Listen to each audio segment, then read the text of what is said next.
So I was a fan and shooting them beforehand. And what caught me immediately was when I walked by the booth, I have a background in machining. So like tolerances, small measurements, that's kind of was my world for a long time. And so you kind of recognize quality. And when I walked by the booth, I was not familiar with Victory. And they had two of these small SKB cases full of all the inserts, the glue and field points. And it immediately struck me that this is a company I'm not familiar with yet. Look, and I just said in my brain, look at all the pieces they have. Like I've not seen this with another aero brand. And if I was to lay out all the pieces that we have, I think most of the average consumer base would be shocked at how many different pieces we have that we machine to fit different spines, different arrows, whether it's a glue-in point, a shock TL insert, a stainless steel insert. We just a lot of variations, of different pin bushings. Like we have a lot of quality pieces, and it just stood out to me looking at the machining done to build all these inserts. And then when I started handling the arrows and looking at the weave carbon and the ice coating and, learning the details about it, I realized immediately this company is centered around technology. You look at any other, if you know nothing else about arrows, if you took a person who knew nothing about arrows and you lay one of or two or three of all of our competitor arrows and hand them to a person, you're going to grab every Victory arrow and realize there's something different about it. What's going on? Welcome back to the RedBeard Outdoors podcast. I'm Jonathan, your host, and today we have an outstanding guest for you guys. We have Chris Nickerson from, Victory Archery. They are my arrow of choice as of this year and ever since I've been shooting a bow. Absolutely love Victory. I've gone from the RIP TKO, the VAP TKO, the VAP, the RIP. I haven't done any of the stainless steel ones, but now this year, of course, the HLR, and I'll be doing another VAP TKO build with the Evolution glue-in system with that, but the HLR is going to be my main hunting arrow.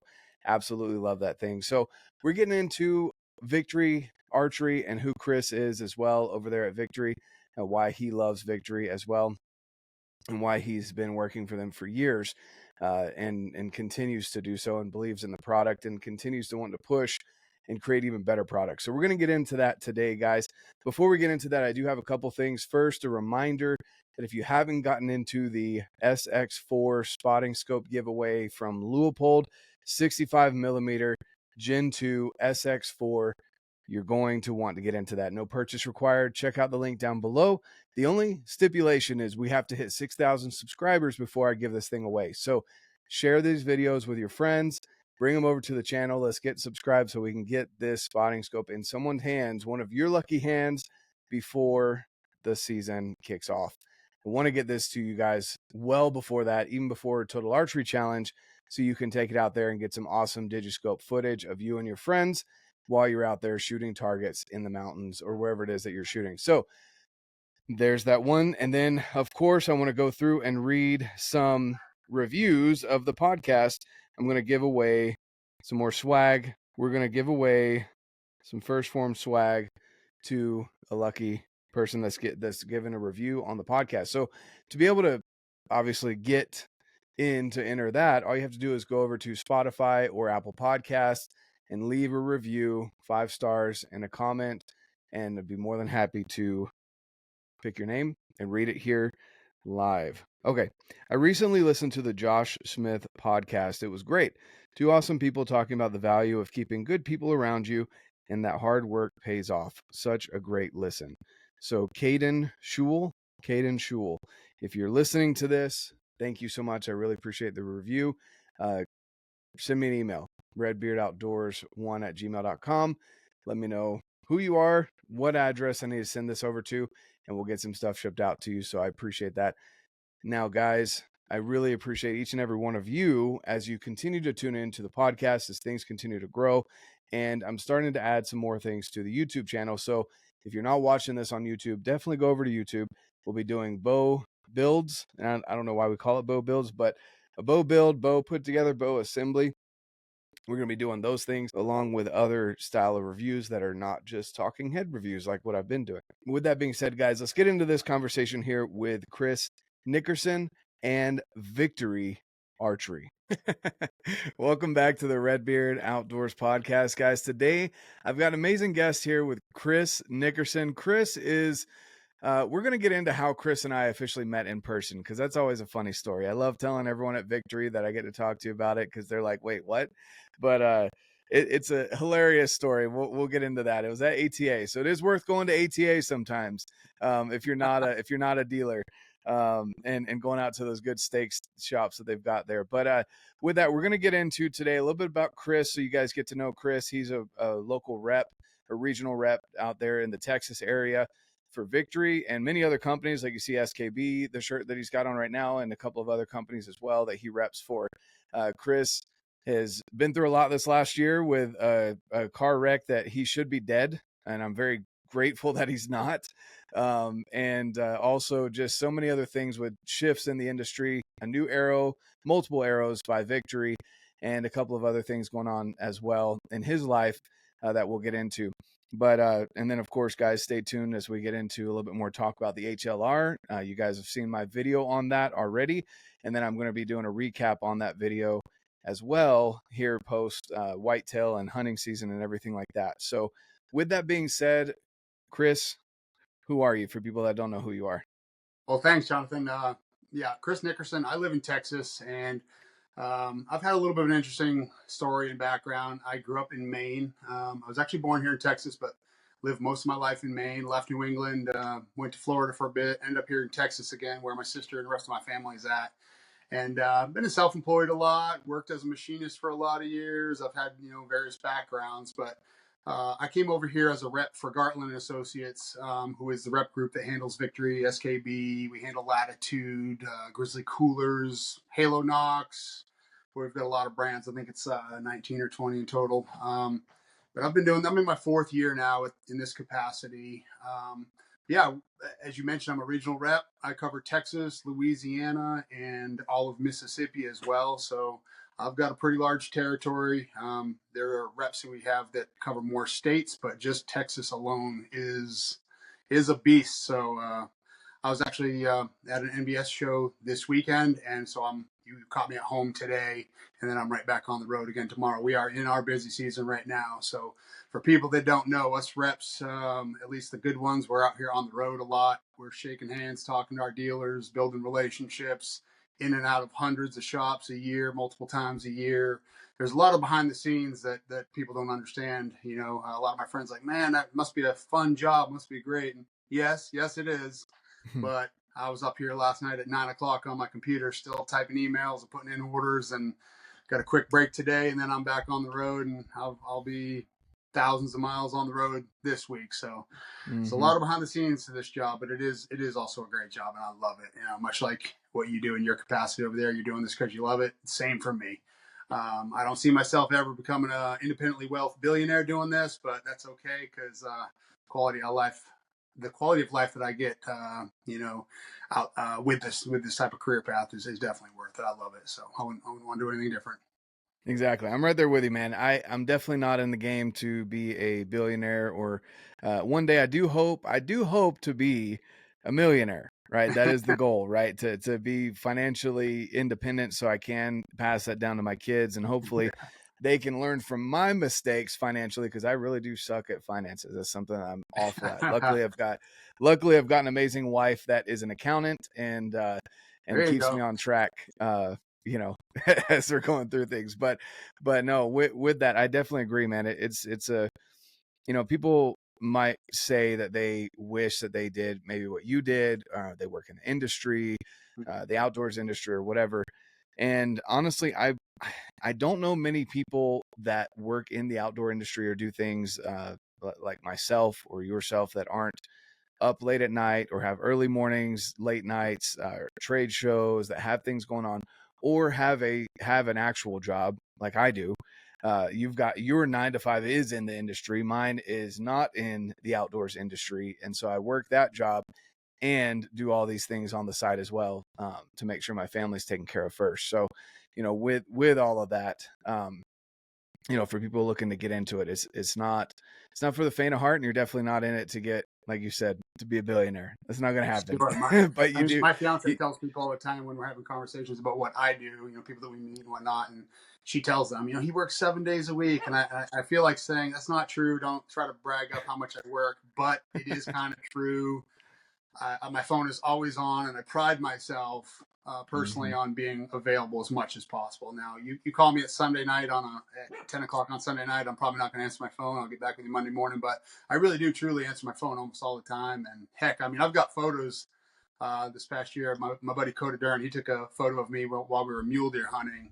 And we were midday taking a quick break, and we were on a hilltop, and I pull out my laptop out of my bag, and I'm sitting there in full camo, and my bow sitting beside me, drinking an energy drink and answering emails. So I do get to play. So for the people that see my posts of hunting, and it's real easy to look at people in our capacity and say, well, look, it must be great. You hunt all the time, and you're always out there. Well, yes, but we're working too. So, but we just have the flexibility to be able to do that from my phone. I've literally had to hang up the phone while whisper talking from my saddle in a tree before with a dealer and be like, I've literally got a deer coming out right now. They're like, oh yeah, let me let you go. And we hang up. So got some funny stories about small stuff like that. So. Oh yeah, no, for sure. I agree with you on that, man. So with all of that, I mean, like I said, you've had a big year. You've had some highs and lows. You got married. You almost died. Getting married. Let's not get ahead of ourselves. Getting married. Sorry. Yes, you're getting married. You got engaged. I apologize. Yes. You're basically hitched, man. That is what it is. For sure. I see the handcuffs. It's okay. Okay. No, but that's a crazy year that you've had. And again, let's kind of go back to how we met. So I think you had seen some of my stuff on Instagram, and just for people that sure. know out there, I don't like burning bridges or pushing people away, even if they are competition, because it's that keep your enemies close, your friends closer. But at the same time, it's not even, I don't even view other people in the industry as necessarily enemies unless they've done me wrong. Right. Sure. And so there's other people that I've had on this, on the podcast that might be competition for victory. But I view them as good people. Right. And Chris has, he followed along for a little bit, I guess, for some reason on Instagram. I don't know why people follow me other than they're gear nerds like me and like to talk about that. And then we were at, I think it was my first ATA a couple years ago. And would have been Louisville, I think it was Louisville. It might have been. I honestly don't even remember. I don't remember. But I do know that we were at a steak place that everyone was at. There was a huge line, and there was a huge line for the bathroom. And we're standing there, and I'm kind of like answering emails and talking to one of my buddies to see what we were going to do for dinner. And then we get into the restroom, and there's still a line in the restroom. It was rather uncomfortable, quiet line to the John. Yeah, it was. Everyone's looking at their phone. Yeah, exactly. At the floor, at their phone, no one's really talking. And luckily, and I appreciate that you did this, Chris, shook my hand, stuck his hand out, in a very awkward situation there in the bathroom. This was pre-using the restroom, guys. I caught it like 3/4 of the way in. I was like, it registered. I'm like, we're in the restroom.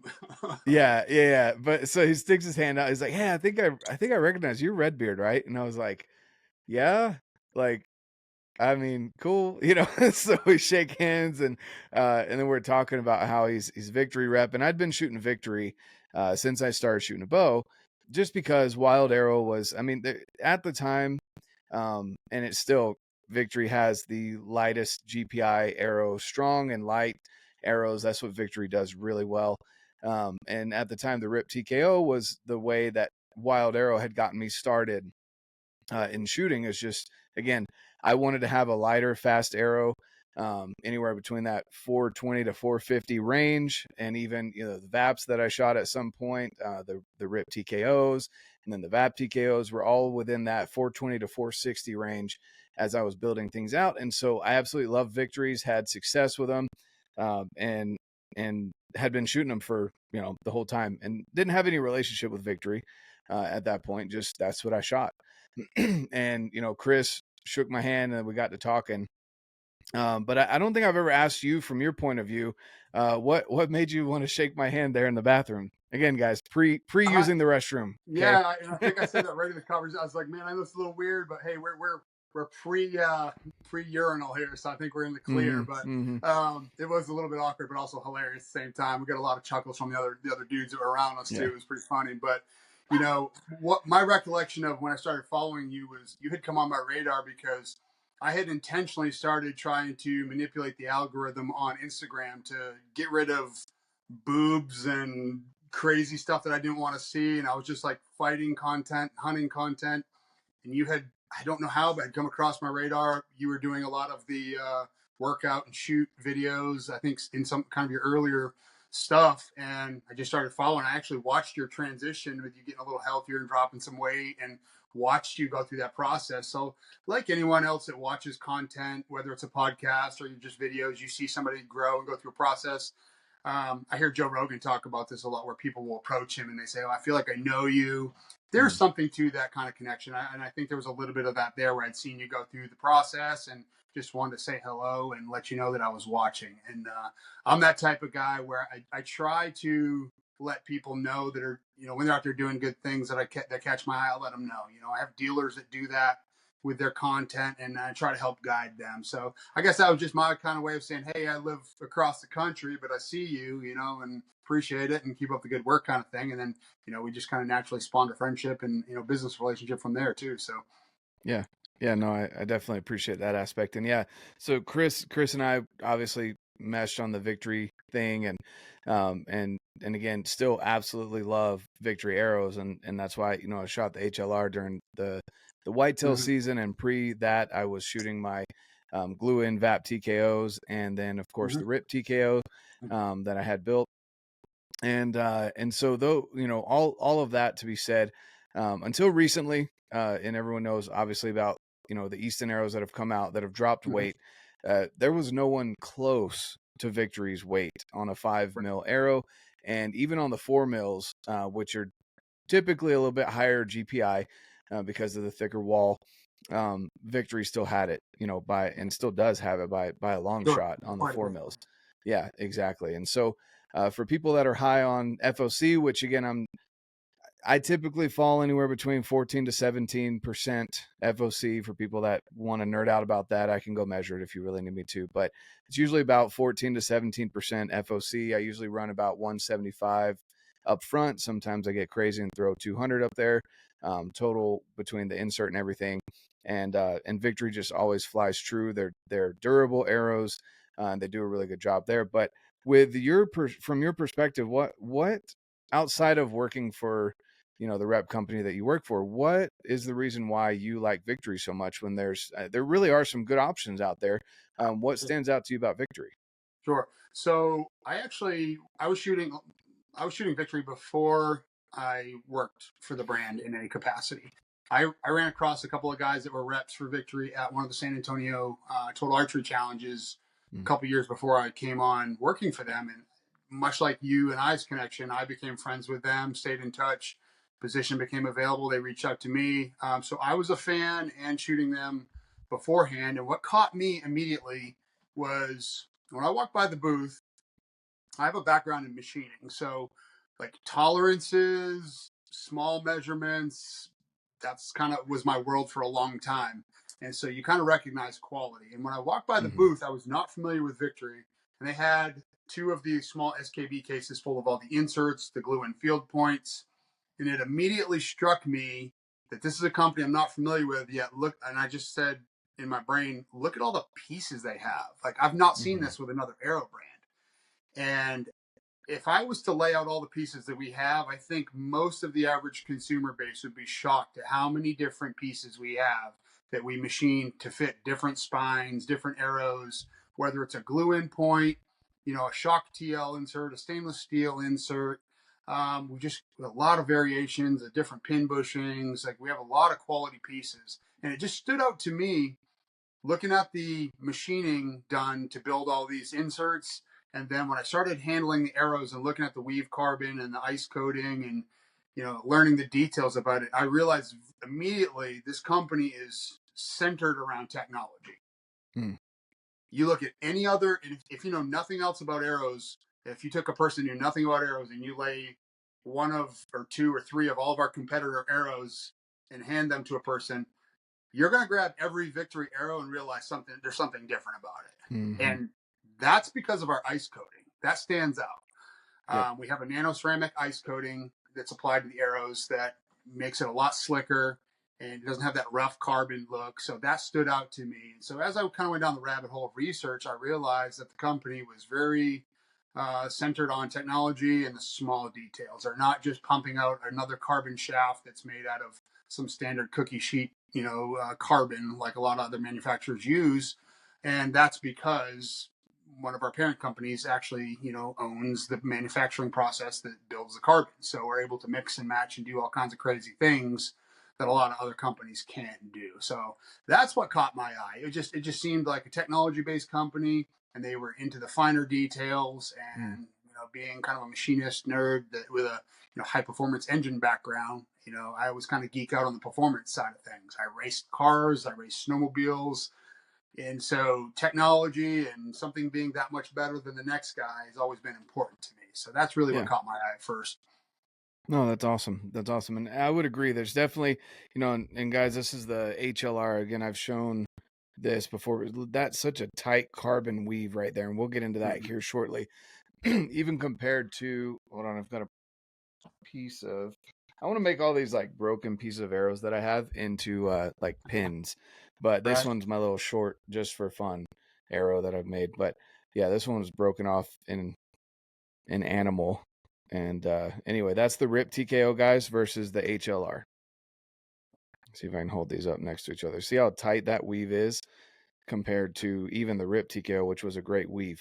And so definitely stands out. Most other carbon arrows are a straight carbon, and there's a couple of other things that go into it, which again, there's some good competition out there, but the durability of the victory arrows that I've experienced, as long as you're not shooting them into rocks, which I don't know much carbon that's going to outlast that, but shooting them into rocks or whatever, you're just breaking arrows on purpose. But these arrows are outstanding. Now, I do want to say, so again, the RIP TKO is a really great place for people to start, but this year the hot topic's the HLR.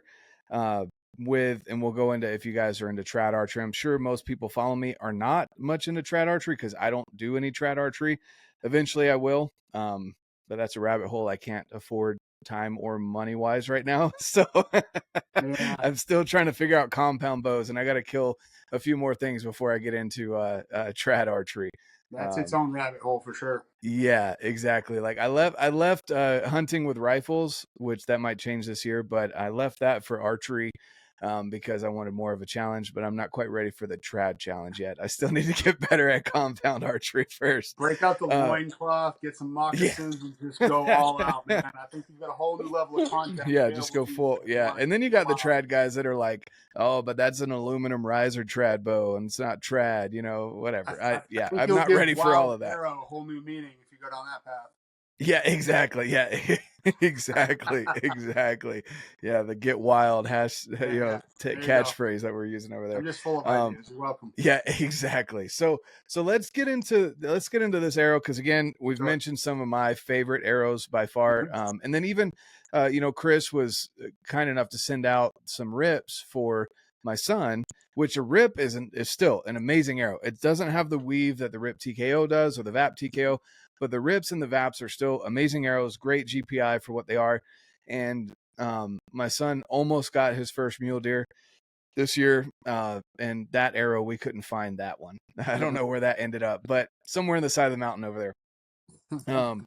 But we've mentioned all these great arrows, but let's talk about the HLR for a little bit. So that it stands for hunting long range, and it's a 5 mil arrow, so a .204 diameter arrow, which is pretty typical nowadays. It's still it's interesting because I can't remember where I looked it up, but it still comes in as a micro diameter shaft, which micro for me, I think 4 and smaller.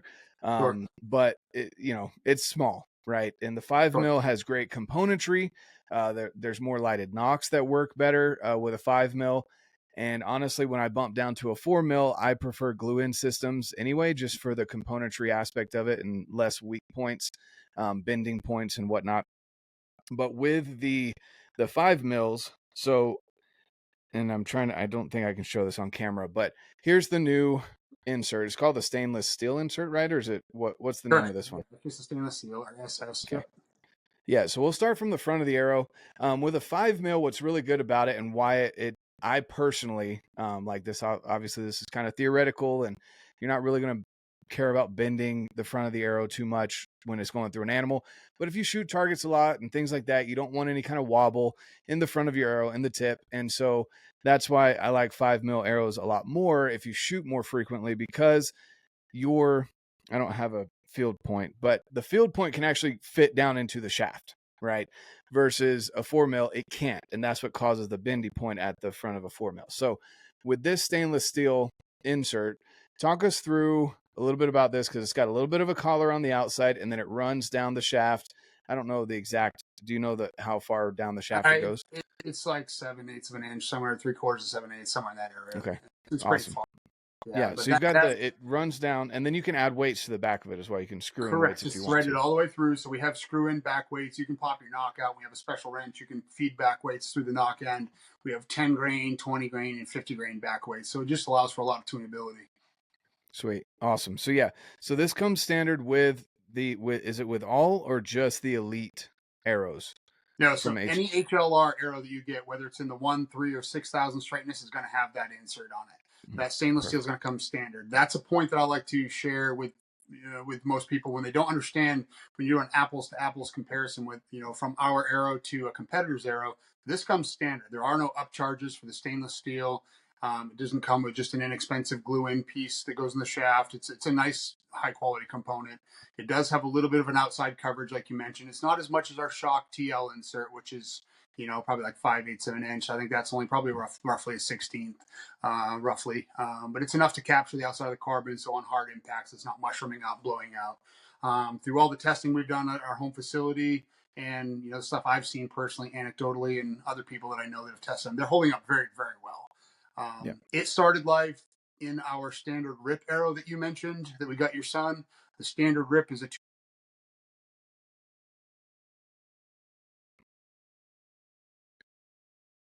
similar to that, but had some knurling on the outside. We trimmed it down to 50, got rid of all the knurling, nice and smooth, and made it 50 grains exactly, so it matches in line with everything else that we have with all the other performance inserts, so that anyone who's currently shooting like a rip TKO, it's not going to mess with your FOC. So it's just a straight conversion over 50 grain to 50 grain instead of that 60 that it used to be. Yeah, perfect. No, I love that. And so 50 is kind of my standard insert up front. So this would be more similar to a half cert, because it's kind of a little bit pokes out from the end. It's not exactly flush with the end of the arrow as far as the field point coming down to the end of the carbon, but it does have a little bit of covering there, and then also, like you said, goes down into the shaft. And I personally, and I've been saying this at least for the last year and a half, if not longer, I prefer not to have aluminum up front. Again, this is getting into the weeds for me personally, but if you shoot a lot of foam targets, tack, things like that with other people shooting as well, I prefer not to have aluminum up front, because aluminum is more likely to bend. Now, aircraft grade aluminum, hardened aluminum, what you guys use in your other outserts or half certs is great. It's very durable, but when you shoot it repeatedly over and over and over again, there's still a chance of it possibly bending, causing a wobble up front. And so that's why I love that you went with steel this year, because steel and titanium are the harder of the two, and titanium is more brittle than steel, and it would take a lot more material for titanium to weigh the same as a 50 grain steel, half cert. So that's what comes standard, which is awesome. And I absolutely love that. For anyone out there that's looking at getting the HLRs, highly recommend it. I know there's some in stock at Wild Arrow. I'd recommend going down and checking them out if you want to get your hands on them. But the stainless steel half cert is awesome, 50 grains. And then let's get into, the GPI on this arrow, and I generally give out GPIs of the 300 just because most people are in the 300 range. And I don't even know if you would need to bump down to 250 unless you're like Derek Wolf that has like a 32-inch draw and pulls a 90-pound bow. Because the way that this carbon is very good dynamic. It's got a very good dynamic spine and recovers a lot quicker because of that tighter carbon weave, which we'll get into in a minute here. But what's the GPI is 8.1 GPI on a 300 spine. Yes. So it's the RIP TKO that you mentioned earlier on a 300 spine is 8.8. This is going to be 8.1. And then our lightest arrow, the Rip XV, which is a straight carbon, most people know that for shoot and tack events, or people here in the South shoot a lot of axis deer and whitetail with it. That's our lightest arrow. That one on a 300 spine is 7.1. So this arrow is going to fit right in the slot directly in the middle between the Rip XV and the Rip TKO. So it's not going to be stepping on one of our other arrows. It fits right in line with where we wanted it, right directly in the middle. So it's on the lighter side. Just for myself, I brought one into my lineup and set it up so that I could build one. I wanted to build one as light as I possibly could, just to see what the light side of it would be. I'm 30.5-inch draw, and I cut my 300 spine as short as I could possibly get it. Really cheated it short. 100 grain head, and I put no wrap on it. Standard IP knock and tack vanes. And I used the tack vane just because it is the lightest one out there that I had, and it came in at 405 grains, which is pretty light. But you take a guy that puts a lighted knock, a wrap, or a heavier vane like an AAE, he's going to be up in the 410 to 420 range. You just described my arrow. Yeah, exactly. So the Halo knock, you got a wrap on there, and then we got the 3 hybrid 26s. Sure. And then I did, 50 and then 125 up front. I think this arrow comes in at 420, 415, 420. Yep. Yeah, so it's going to be a touch lighter than that, but not crazy light like the Rip XV. I think it's going to be unbelievably successful and popular in the market because people are looking for something in that range. Yep. So the Rip XV, and I honestly forgot. I should have brought that up. I didn't hunt with the Rip TKO last year.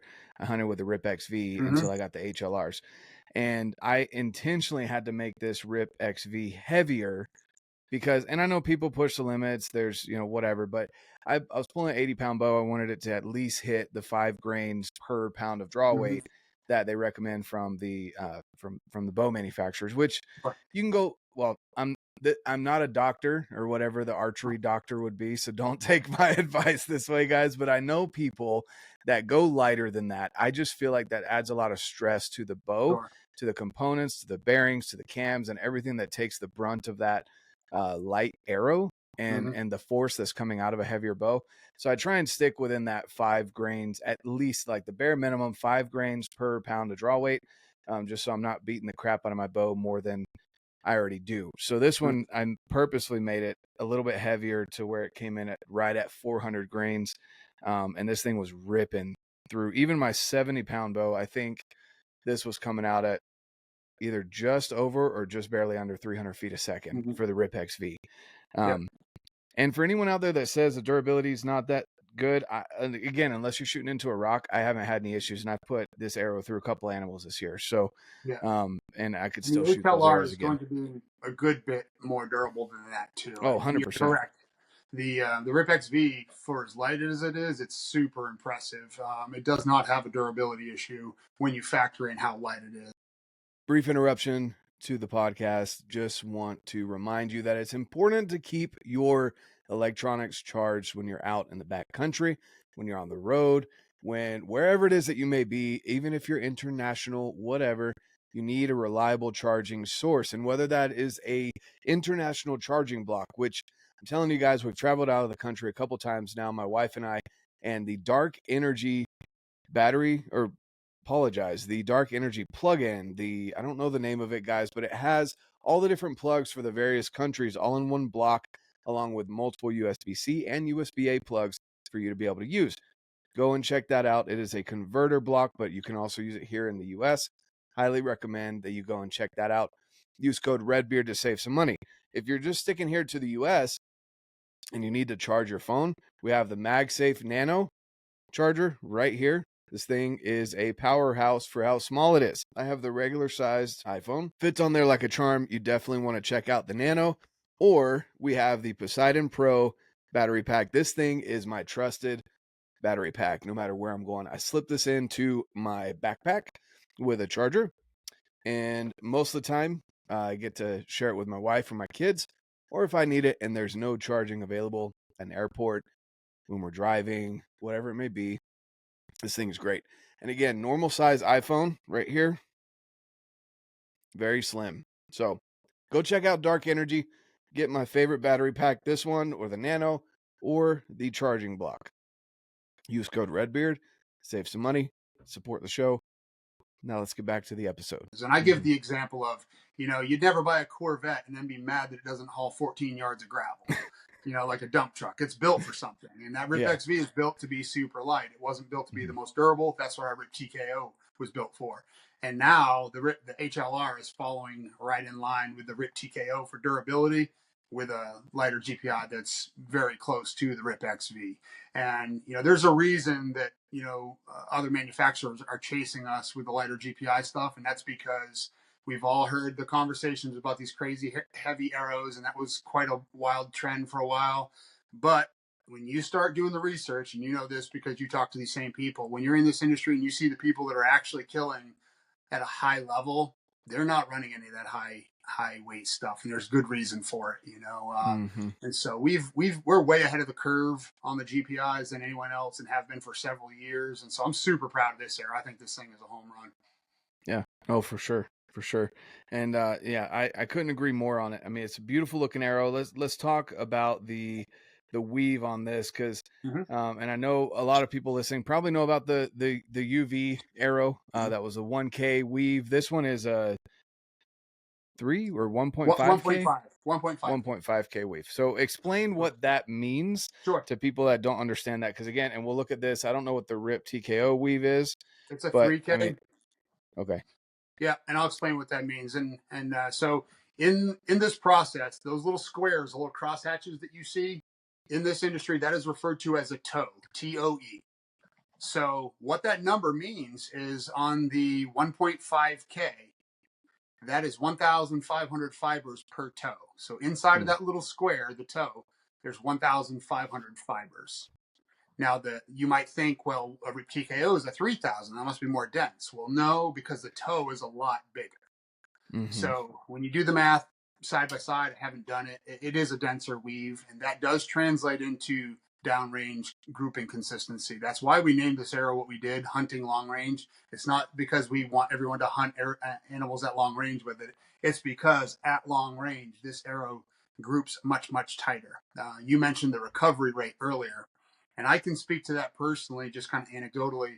I typically have to shoot a 250 spine arrow because I'm shooting 73 pounds at 30 and a half to 30 and 3/4 inches draw length, and a 300 spine. Even though I can get it to tune through paper and real quickly it looks like it's tuning okay. Once you start shooting and doing broadhead testing and shooting at long yardages, 8,500, 120. I mean, I shoot out to 140 here in my house. You start seeing those groupings fall apart if you're underspined. Now, I could only get my hands on the 300 spine off this first batch because that's what we built. That's the same batch I sent you some to test. I said, well, just for funsies, let's throw this 300 in here and see what happens. I shot it through paper, with my bow set up for 250 spine. It had a very slight tear. I corrected that out of it, walked out at yardage, and I started shooting at 60 yards. I shot as tight a group at 60 yards as I've ever shot in my life. And I walked all the way back to 80, 100, 120, 140 with a 300 spine, same bow, same setup that I typically have to run a 250 spine. And the grouping did not fall apart. It tuned extremely well. So I was talking to Nate at the Victory headquarters about this, and he said, it's something we're seeing. The recovery rate of this tighter fiber, there's definitely something to how fast it's recovering off the bow, and that directly translates down to downrange accuracy. Yeah. And so I think the name of this arrow suits it very well because anytime you can get an arrow to come out of paradox faster, one, you're wasting less energy because every time that arrow shifts and moves and shifts and moves, it's just a shock absorber, and it's taking energy away from what's put into it at the string, and it's losing it downrange, both in consistency, speed, and energy. So this arrow is already showing a lot of really positive signs of being very, very accurate and very efficient. So I think we're going to see, and hear about stories where guys, and I'm not saying that this is a fix-all for bad tunes, don't get me wrong. Right. I'm just saying that, you take a guy like me that may be borderline, you might be able to get away with 300 where you had to go to 250 before and be a little bit overspined, so. Yeah. No, I definitely understand that. And I've even I've messed around with 250 versus 300. Honestly, on the RIP TKO, it was only 0.1 grain difference. So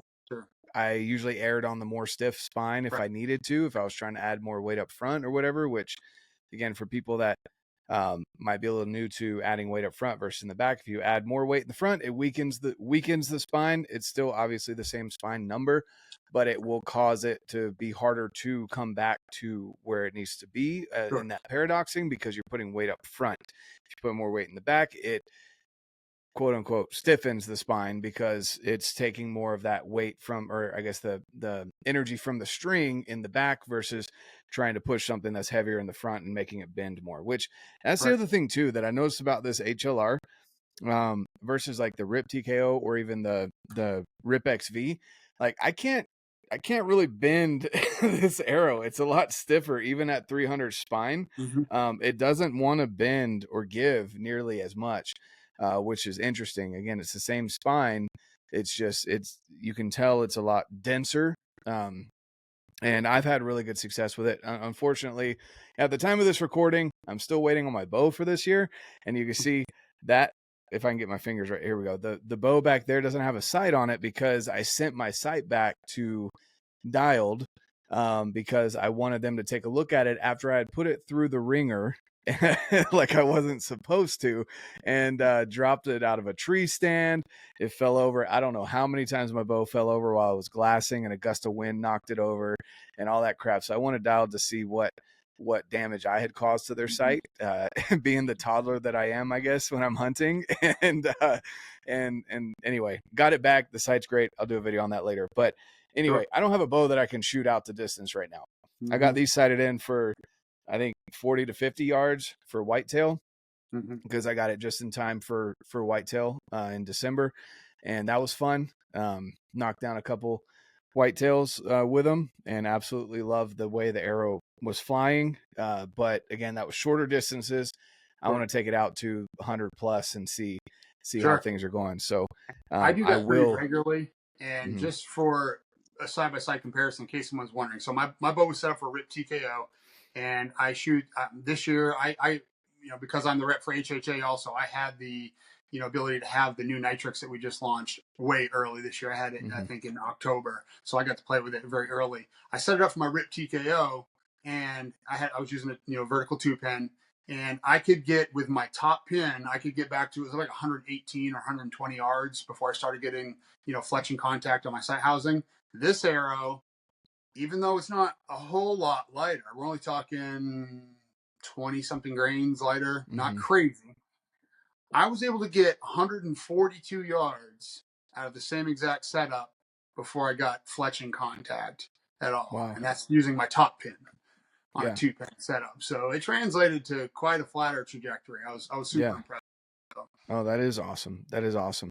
And I don't have all the tools and everything, obviously, to check downrange energy and performance and all that stuff. I won't go into that. I'm not that much of a nerd. I just know if it flies good, it flies good.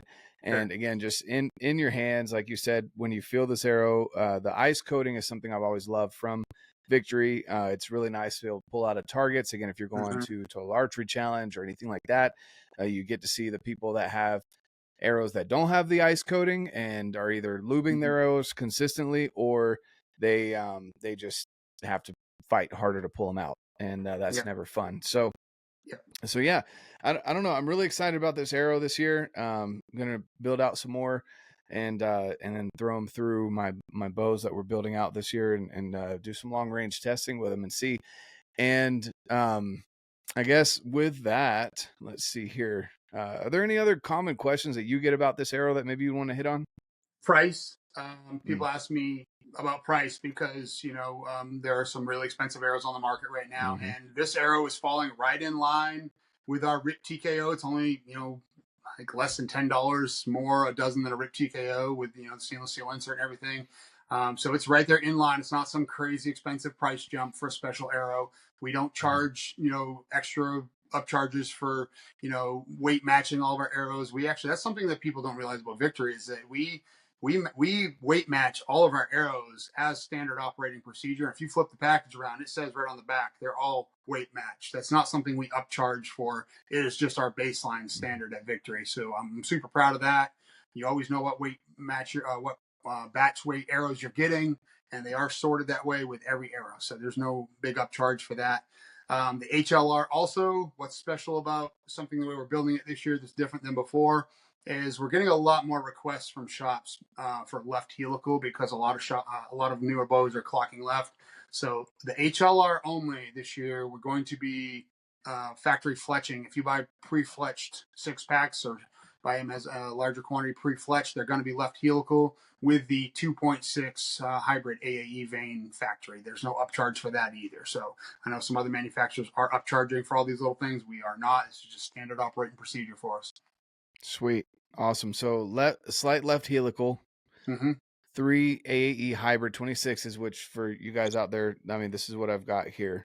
Yep. Which is it's the same profile as the Max Stealth, but in my opinion, I like the it's a little bit lighter on the hybrid, and it's also easier to fletch, which again, if you're buying pre-fletched, it doesn't really concern you, but the pre-fletched is awesome. For the longest time, pre-fletched arrows usually came with a blazer, which blazer's a good vein, right? But there's been some advances since then, and I really like that AAE is getting into the pre-fletched game with you guys, because that's going to be awesome. And again, taking the feedback from customers and from bow manufacturers that the arrows generally spinning to the left coming out of the bow is awesome as well. So all of those things, and I'm glad you hit on that because I was going to ask about the pre-fletched arrows as well. So that is an option. And then the other thing too, guys, and I want to hit on this. Victory sells exclusively through dealers. Correct. And the biggest thing about that for me, and some of you guys maybe that don't have a good bow shop near you, I'm sorry for you, to be honest with you, but I would say go and give them another chance. Because when pro shops die, which hopefully never happens, so if, I'm going to say if, not when, if pro shops ever go away, the archery industry is going to struggle to stay alive. It's going to be hard for things to keep going the way that they are, because in the pro shop, even if you had a crappy experience last time you went in, I would highly recommend giving your local pro shop another shot. If you're lucky enough to live in Utah, especially in Utah Valley, I highly recommend you go and check out Wild Arrow, because if it wasn't for Wild Arrow, I wouldn't be talking to Chris right now. 2, probably wouldn't be shooting a bow. And 3, well, maybe I would be, but I wouldn't be as far along as I am now. And absolutely love their expertise, love the family vibe that they have in there. And also, if you guys haven't checked out recently what they've got going on social media, Jeremiah's doing bow reviews. We've got a bunch of stuff going now online as well, so you guys can get to know the people in the shop, because they really are great human beings outside of archery as well. So go and check out your local shops, guys, and go and check out these HLRs. They're going to have them in stock. They've been shipped and shipping. By the time this podcast comes out, your shop should have them in stock. And so I highly recommend you go in there, and they'll walk you through these arrows as well. So I'm trying to hit on that as much as I can, because again, pro shops are the lifeblood of the industry. So that's something I've had a lot of conversations lately, and private conversations with people. I've been I don't want to sound dramatic, but kind of sounding the alarm to the fact that our industry is slightly shrinking on some scale. Everyone. The average archery consumer tends to think that the product manufacturers are massive companies and that they should be treated like Amazon treats them, and they should have their product overnight. One thing I would ask is that, to your point, if you've had a bad experience at a pro shop, do yourself a favor, do them a favor, walk back in. Even if you go directly to that counter, ask for either the manager or the owner and say, listen, I had a little bit of a rough experience last year, but I'd like to give you guys another shot, and here's my situation. I can promise you, because I work behind the scenes with these people, almost every archery shop you're ever going to walk into is a mom and pop style archery store that's owned by one individual or a family. The big conglomerates are very, very rare. So almost every one of these shops were started by someone like you or I, Jonathan, that had a hobby of archery and hunting, and then they turned it into a business. And try to give them a little grace because of that, because they're not coming from a fancy business background. They came into this because they love the sport and they're trying to bring, a product to the table and service to you guys in your community because it's something they love. What you don't see a lot of times is how many hats these guys are wearing. Okay, I see it behind the scenes because they're emailing me after hours saying, "Hey, I need this. Hey, I need that," and I'm trying to do everything I can to make their life a little easier to free up some time. And then they've got 4 bow manufacturers calling them, 4 arrow manufacturers. Think of all the products that are in that store: broadheads, field points, strings, rests, stabilizers, bows, arrows, nocks, you name it. Every one of those is a different company they have to deal with ordering. They have to deal with manufacturing issues. Look at last year when Matthews had the limb problems. That's extra work for your dealer that they have to deal with, and they all do the best they can. I'm saying all that just to say that it's a lot. It's a lot, way more than anyone would ever understand. So if you walk into a store and maybe you don't get the attention you deserve in the first 30 seconds. I'm gonna fill in the gap while here. I understand he was that on his it's frustrating. I'm gonna step up on the soapbox here just for a please minute. try to give these guys a little grace. So just the what I'm seeing. Oh, we got Chris back. I was gonna say I agree 100% with what Chris was saying. Just with ma and pa shops, or even what I'm seeing at Wild Arrow, even it's just a whole nother. It's more than just 9 to 5 for them. They live so this. They're dealing with it consistently as far as what's going on with their dealers, the relationships that they have with different companies, and that perfect example of the Matthews limb situation. Yes, Matthews corrected it, but if you're buying your bow from a big shop such as Shields or something like that, that's cool. Maybe they have $100 discount or something, whatever it is that brought you in there. They're not gonna make the time to take care of you like someone at Wild Arrow would. In all honesty, it's not something that I don't even know how to put this into better words other than the people at a pro shop are going to make sure that you are taken care of. So I highly recommend you go and give them another shot. If you're in the Charlotte area, my buddy Jeff Cordero just opened up a grand opening for the Barefoot Archery shop. If you've had bad experiences there before, go and give them an opportunity. And again, that's a prime example. And I say that because it's under new ownership, right? You're going to have a whole new experience. And I bring that up because you don't know your last bow shop experience with your last or your local bow shop. Ownership could have changed. That employee that gave you a hard time might be gone at this point. There's so many different reasons why that might have happened, but more than anything, we need pro shops. So let's go support our pro shops. Now, let's see if we can get Chris back here. And I guess we'll pause this conversation. Oh, here we go. We got Chris back. Okay. Back with us. Can you hear me? I got you. I've got a bad connection here. Apparently, I think I've got an internet service issue. It keeps going in and out. My apologies. I'm sorry. No, you're good. You're good. Okay. So yeah, we went on that soapbox of take care of your pro shops, and they'll take care of you. And again, if you've had a bad experience, make sure that.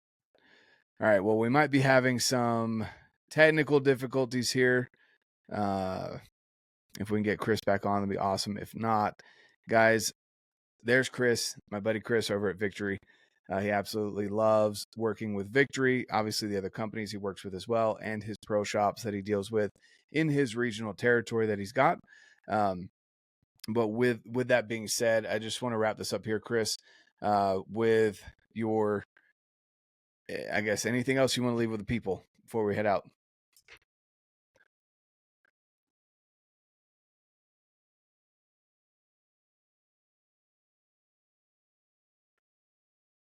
You got me, Chris?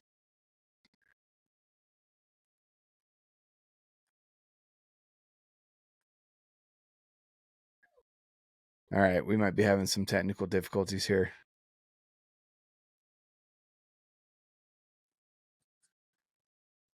Chris, you hear me?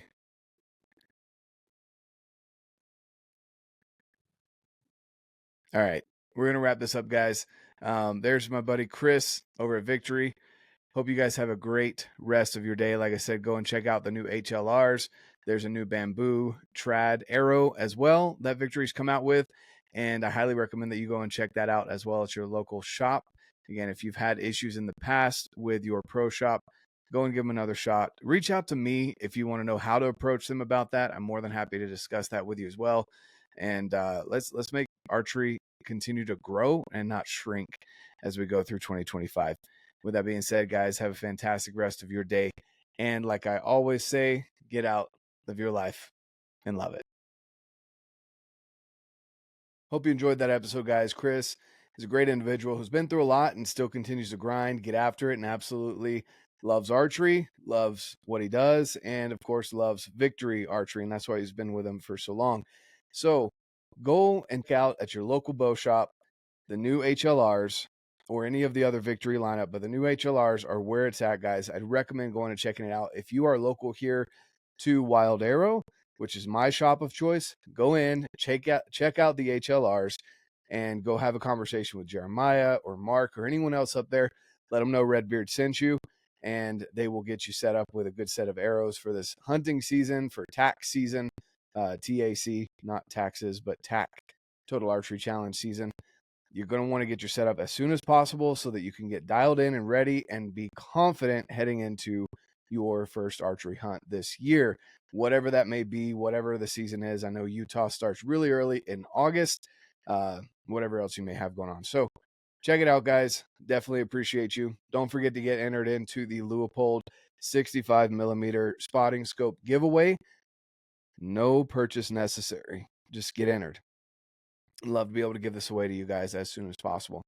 With that being said, thank you so much. Subscribe to the channel, drop a comment, or if you're listening to this on Spotify or Apple Podcasts, leave a review. Really appreciate that.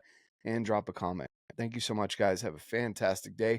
And of course, get out, live your life, and love it.